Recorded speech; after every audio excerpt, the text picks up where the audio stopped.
Hello বন্ধুরা, রান্নার হাট চ্যানেলে আপনাদের স্বাগত জানাই। আজ আপনাদের জন্য নিয়ে এলাম তেল কই।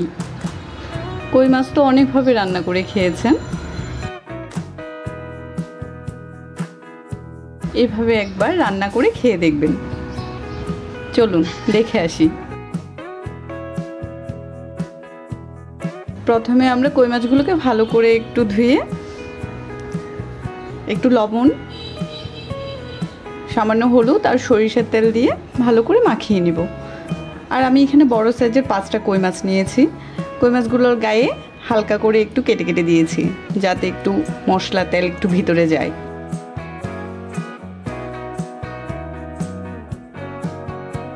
এরপর আসি মূল মশলায়। আমি এখানে 1.5 চা চামচ জিরে, 1 চা চামচ সরিষা, 5টি এলাচি, কয়েক টুকরো আদা আর 2টো শুকনো লঙ্কা আগে 30 মিনিট ভিজিয়ে তারপর ব্লেন্ডার করে নিয়েছি। এবার একটি প্যান বসিয়ে অল্প তেল দিয়ে নিলাম।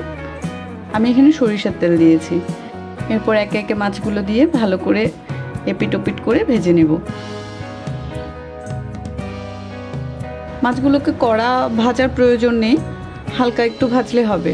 2-4 মিনিটের মতো করে ভেজে নিলে, উল্টিয়ে পাল্টিয়ে ভেজে নিলে হবে।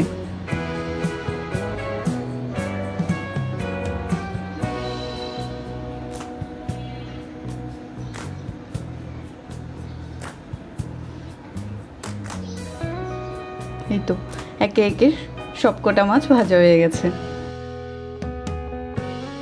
আমরা ওই তেলে 1 কাপ পেঁয়াজ বাটা দিয়ে দিলাম।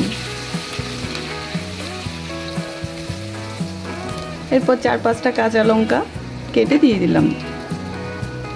এরপর 2 মিনিটের মতো একটু ভালো করে ভেজে নিলাম।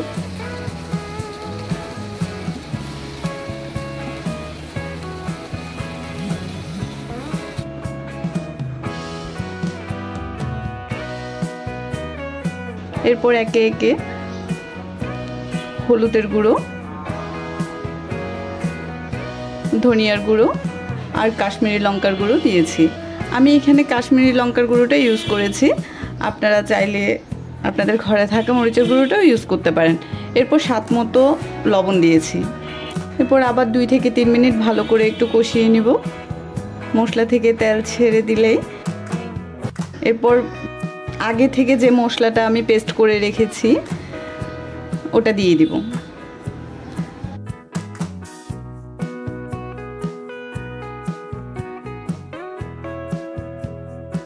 এরপর ছোট ছোট টুকরো করে 2টা বড় সাইজের টমেটো আমি এখানে দিয়েছি। এরপর আবার 2 থেকে 3 মিনিটের মতো ভালো করে একটু কষিয়ে নিব।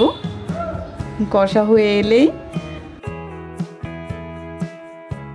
ভেজে তুলে রাখা মাছগুলো একে একে দিয়ে দিব।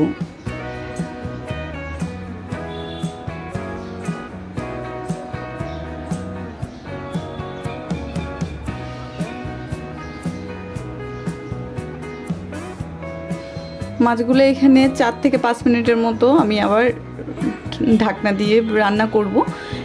পরিমাণ মতো আমি একটু জলও দিয়েছি।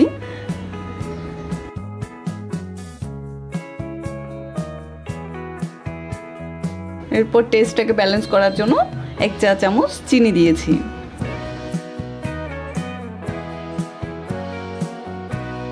এরপর 1 চা চামচ ঘি দিয়েছি।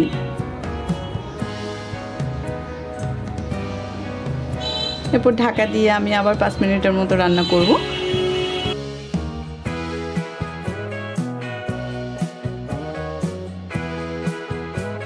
এই তো রেডি হয়ে গেছে আমাদের তেল কই।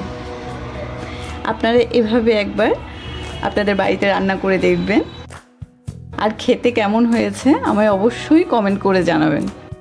ভালো লাগলে একটা লাইক দিবেন, শেয়ার করে অন্যদের দেখার সুযোগ করে দিবেন। যদি চ্যানেলটি সাবস্ক্রাইব না করে থাকেন তাহলে প্লিজ সাবস্ক্রাইব করে দিবেন। আজ এই পর্যন্ত। ভালো থাকুন, সুস্থ থাকুন। দেখা হবে নতুন রেসিপিতে।